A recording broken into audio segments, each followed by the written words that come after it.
Vamos a dar inicio a la sesión de hoy, que ya hemos estado medio flojos en cuanto a sesiones, pero la retomamos el día de hoy. La presentación o el tema del día de hoy está a cargo de la doctora Eunice Elizabeth Cabriales Amador. Ella es médico adscrito al Hospital de Ortopedia, a la Clínica del Dolor. La doctora es médico anestesiólogo, egresada del Hospital General de México, médico algólogo, egresada del Instituto de Ciencias Médicas y Nutrición Salvador Subirán. Es médico paliativista, egresada del ISSSTE. Actualmente funge como jefe de servicio de Clínica del Dolor y Cuidados Paliativos del Hospital General Naval de Alta Especialidad, y también es médico fundador y miembro de Clínica del Dolor y Cuidados Paliativos Dolare. Sí, Dolare, en el Hospital Ángeles Acoxpa. Y también es miembro del Consejo de Anestesiología. Era esa.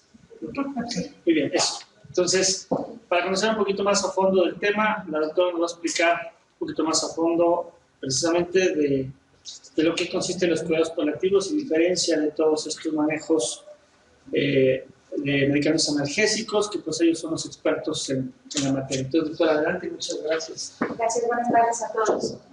Bueno, el fin principal de esta plática es comenzar a diferenciar los conceptos entre los cuidados paliativos, un enfermo terminal, principalmente cuáles son las urgencias paliativas, cuáles van a ser los principios básicos para este tratamiento. Y bueno, vamos a comenzar con la definición de cuidados paliativos. Principalmente, ¿cuál va a ser esta definición? Es el cuidado total y activo de aquellas enfermedades que ya no van a responder a un tratamiento médico curativo. Además que el principio principal va a ser el control de síntomas, así como la atención de aspectos psicológicos, sociales y espirituales. La OMS en el 2002 dio una definición de cuidados paliativos en la cual nos mencionan que la función principal es aliviar el dolor y otros síntomas, así como afirmar la vida, y consideran que la muerte es un proceso natural en el cual ninguno de nosotros va a intentar ni acelerarla ni acortarla. Esto va a incluir, pues obviamente, aspectos psicológicos, espirituales, en la cual se va a proporcionar un apoyo, pero no solamente al paciente, sino a los familiares, y todo esto con el fin de proporcionar lo más activamente posible una calidad de vida al paciente antes de su muerte o hasta su muerte. Es importante identificar que ya México está actuando también en este contexto. Los pioneros fueron en Inglaterra, los cuidados paliativos iniciaron en Inglaterra, fundándose los hospices por medio de Cicely Saunders. Ya de aquella época a ahorita en México han pasado muchísimos años, sin embargo, ya nos pusimos al corriente y en México salió un marco normativo para esta área, en el cual empezamos con, bueno, hace muchos años, desde el artículo 4, en el cual la Constitución nos hablaba de que era un derecho de todos, hombres y mujeres, tener salud y manejo de los mismos. Ahí posteriormente hubo una reforma y salió la Ley General de Salud en Cuidados Paliativos. Esto es en el artículo 166 bis en el 2009, en donde nos mencionaban que ya hay cambios con respecto a cuidados paliativos y en donde ya debemos de poner atención en ellos. Posteriormente ha habido cambios. En el 2008 fue publicado un proyecto de norma para aparecer en el Diario Oficial, siendo hasta el 2014, fíjense cuántos años después, por fin publicado esta norma. Y en diciembre del 2014, ya en el Diario Oficial, se publica que es una obligatoriedad. Ya no es si yo sé o puedo, sino estoy obligado a saberlo y a hacerlo. ¿Ok? La norma oficial, la 011 del 2014, nos proporciona varios puntos en los cuales hay criterios para la atención de estos enfermos en situación terminal. Principalmente con respecto al punto 6 de la prescripción y prestación de cuidados paliativos, en este nos dice que toda persona que vaya a padecer una enfermedad evolutiva e incurable en situación terminal va a tener la presunción de que requiere cuidados paliativos. Pero los cuidados paliativos es igual que una enfermedad terminal. No. Los cuidados paliativos van a ser toda aquella enfermedad que va a ser avanzar y va a ir transcurriendo y no tiene una curación. Sin embargo, una enfermedad terminal es aquella que va a tener un periodo de vida muy limitado, a menos de 6 meses, en la cual no va a haber una respuesta al tratamiento médico que yo dé y ya sea específico, alternativo, simplemente el paciente no va a responder y por lo tanto va a ser una enfermedad considerada terminal. ¿Cuál es la definición según la CEPAL? Que va a ser un padecimiento en el cual va a ir avanzando, va a ser progresivo, va a ser incurable, que no va a tener respuesta a un tratamiento específico, en el cual el pronóstico de vida podemos decir que es hasta menos de 6 meses y en el cual obviamente pues va a haber un impacto emocional tanto a la familia como al paciente y como al equipo también que lo está tratando. Para enfermedades no oncológicas, recordemos que un paciente terminal o paliativo no necesariamente tiene que ser oncológico. Estamos hablando de aquellas enfermedades como las insuficiencias hepáticas, insuficiencia renal, alteraciones del sistema nervioso central, en el cual ya no va a haber una curación. Sin embargo, esa enfermedad va a seguir ahí, va a seguir avanzando y no responde al tratamiento. Entonces, ¿cuáles van a ser los criterios para estas enfermedades no oncológicas? En el cual la condición física va a prever una sobrevida limitada y aparte por un diagnóstico o una combinación de enfermedades. Va a haber una progresión de esta enfermedad en la cual se tiene que documentar que va progresando, que no va mejorando y sin embargo aparte se va a acompañar de desgaste físico, desgaste emocional y múltiples visitas al servicio de urgencias. También hay criterios para hacer ese tipo de diagnósticos, pues bueno, nos tenemos que basar en el Karnofsky, en el ECOG y en el índice de CAT, en el cual nos van a dar principalmente el estado en el cual se encuentra el paciente, ya sea el deterioro funcional, y también otro de los criterios es el estado nutricional, en el cual si nosotros vemos que el paciente va disminuyendo un 10% de su peso corporal y aparte hay una situación en albúmina de menos de 2.5 miligramos por decilitro, pues yo puedo creer que ya el paciente se está acercando a la etapa terminal o está dentro de ella. El índice de Karnofsky, pues bueno, aquí vemos que se basa en qué actividades son capaces de realizar esos pacientes. Si son todavía normales y capaces de trabajar, si ya no son capaces de trabajar y se encuentran en casa y necesitan una asistencia variable, o ya definitivamente está progresando y es incapaz de valerse por sí mismo. El índice de CAT, en el cual nos mide la dependencia física del paciente, en el cual, pues bueno, sí puede bañarse, vestirse o realizar algunos tipos de actividades. Y el ECOG, en el cual vamos a medir si este paciente todavía está activo, realiza trabajos o ya es incapaz de realizarlos. ¿Para qué nos sirve saber si un paciente es paliativo? Pues bueno, tenemos que identificar cuáles son las urgencias paliativas. Estas existen, no porque un paciente sea paliativo y tiene alteraciones, por ejemplo, de la ventilación, es lo mismo que si tiene un proceso de sofocación con obstrucción grave. Entonces tenemos que hacer las diferencias para saber cuál es una urgencia y cuál no. ¿Ok? Bueno, ¿cuáles van a ser las urgencias paliativas? Una hemorragia masiva con compromiso vital inmediato, el cual no puede corregirse. Una sofocación con obstrucción de la vía aérea y que va a ser irreversible. Un estatus epiléptico y un delirium que es hiperactivo y que es refractario al tratamiento, así como todos los que sean síntomas refractarios. ¿Y a qué me refiero síntomas refractarios? Yo ya di un manejo, yo ya llegué a una dosis límite, yo ya cambié el esquema, intenté todo lo posible y el síntoma no remite, me está dando una disfunción en el cual el paciente lo está sufriendo. No quiere decir que cuando yo tengo una limitación de medicamento, esto es un síntoma refractario, sino que intenté varios esquemas, llegué a la dosis tope y no obtuve una respuesta adecuada.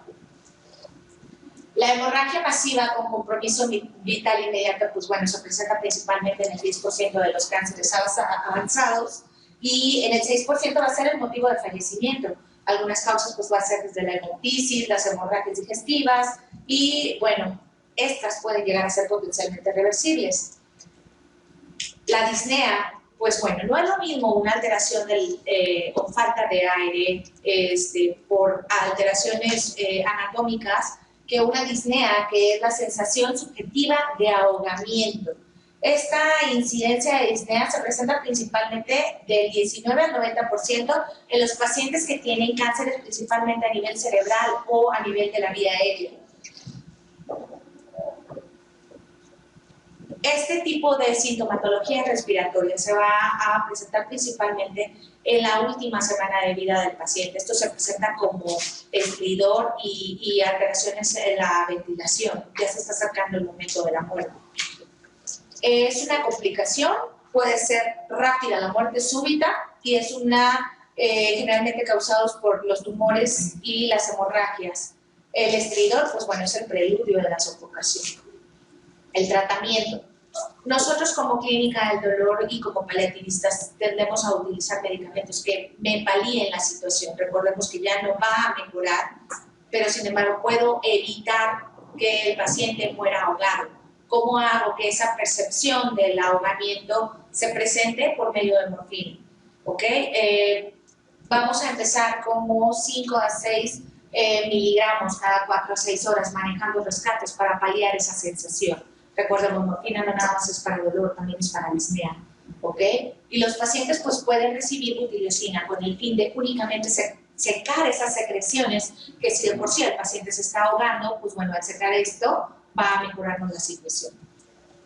Cuando esto no es suficiente y el paciente te dice, me estoy ahogando, nosotros clínicamente lo vemos, tenemos que pensar en sedación paliativa. Estatus epiléptico, ¿qué es esto? Es cuando hay una crisis convulsiva, pero generalmente un paciente que tiene crisis convulsiva tiene un periodo de refractariedad o un periodo de recuperación, ¿ok? En un estatus epiléptico esto no existe.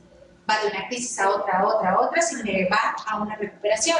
Esto es cuando 2 convulsiones ocurren una después de la otra y no se recupera.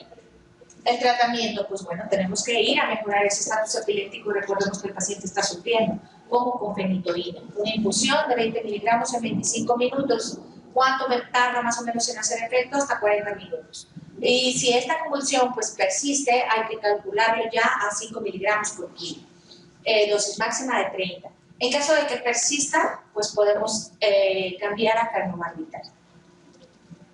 ¿Qué otro es una de las urgencias? El delirium hiperactivo. Recordemos, muchos de nuestros pacientes están hospitalizados, tienen periodos prolongados aquí, están ancianos, tienen polifarmacia, tienen antibióticos y tienen muchas patologías para estar en delirium. Recordemos que hay delirium hipoactivo, hiperactivo y mixto, en el cual van a pasar de un estado a otro. Sin embargo, cuando este hiperactivo ya está dando disrupción del estado de conciencia y del sueño, y el paciente puede llegar a dañarse él mismo y hay un deterioro, pues bueno, ¿cuáles van a ser como indicación, como urgencia? Un delirio hiperactivo que no responda al tratamiento médico. ¿Cuáles pueden ser los factores de riesgo? Pues una enfermedad avanzada, un deterioro cognitivo, la hospitalización, el deterioro visual y la polifarmacia. También la hipoxemia, la falla orgánica, el desorden hidroelectrolítico, la sepsis, muchísimos factores, ¿ok? La hipoxemia, los paraneoplásicos, la quimio, la radio, alteraciones hematológicas y los opioides, ¿ok? Generalmente se presentan en el 10 al 27% de los pacientes que padecen cáncer. Y bueno, principalmente se va a incrementar cuando este paciente ya está en la última semana de vida. ¿Okay? A esto se le llama agitación terminal.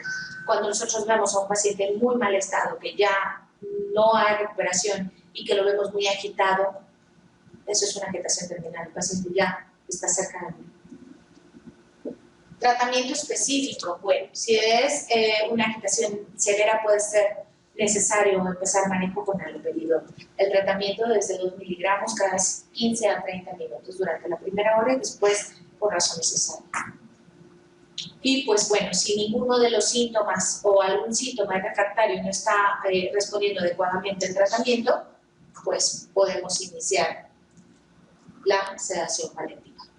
¿Qué es una sedación paliativa? Bueno, es un medio que los médicos utilizamos al final de la vida con el fin de aliviar esos síntomas que ya mencionamos que son refractarios a los tratamientos y a otras terapias alternativas.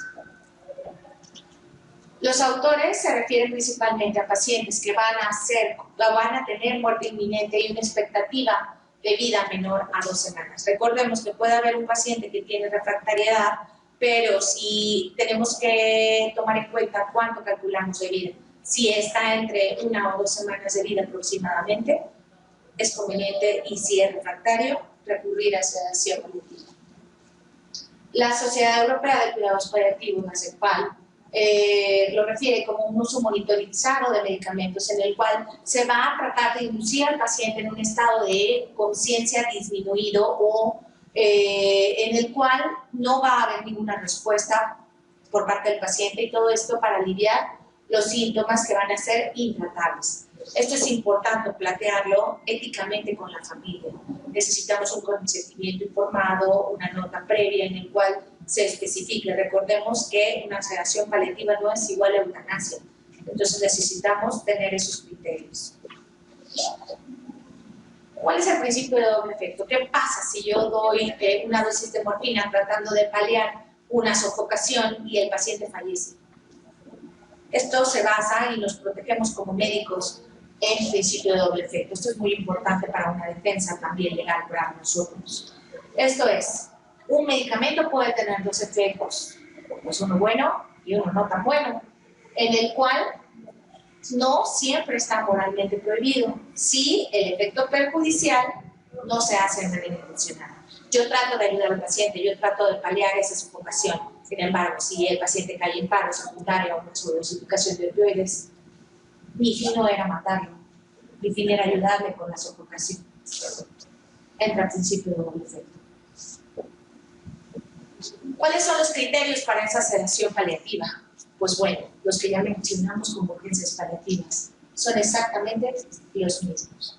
Entonces, una urgencia paliativa es igual a que si yo no la puedo controlar, una sedación paliativa es la siguiente opción.